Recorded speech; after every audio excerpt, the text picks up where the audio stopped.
পুরো রাজবাড়ি।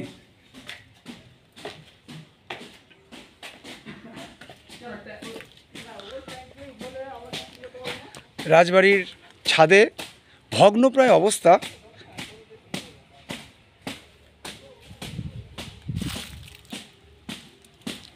চারিদিকের দেওয়ালে বট অশ্বত্থের গাছ গজিয়ে উঠেছে এবং তারা শাখা প্রশাখা ছড়িয়ে বেশ বড় হয়ে গেছে।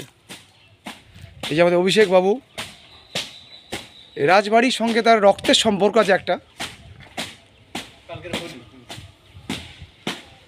কথিত আছে এই রাজা খুব অত্যাচারী ছিল। এই যে দেখো সবাই ভগ্নপ্রায় অবস্থা। এই রাজবাড়িকে অবলম্বন করে কত কত বট অশ্বত্থ তাদের শাখা প্রশাখা ছড়িয়ে বেশ বড় হয়ে উঠেছে। এই যে আমাদের তারকবাবু, এই রাজবাড়ির পুরনো মন্দির তাকে নতুনভাবে রিনোভেশন করে ছাদ দেওয়া হচ্ছে। চারিদিকে সুন্দর ভিউ, চারিদিকে সবুজের সমাগম, গাছ আর গাছ। এই যে পুকুর,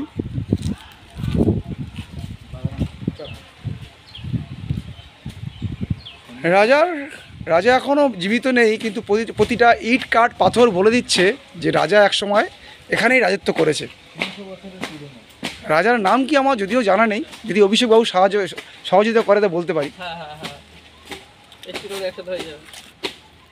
এদিকে দেখাচ্ছি চারিদিকে শুধু গাছ আর গাছ।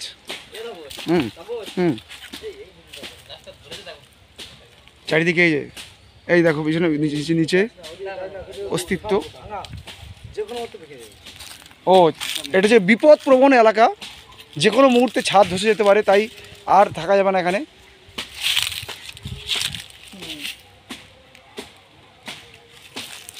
সুন্দর এক ইতিহাসের সাক্ষী হলাম আজ।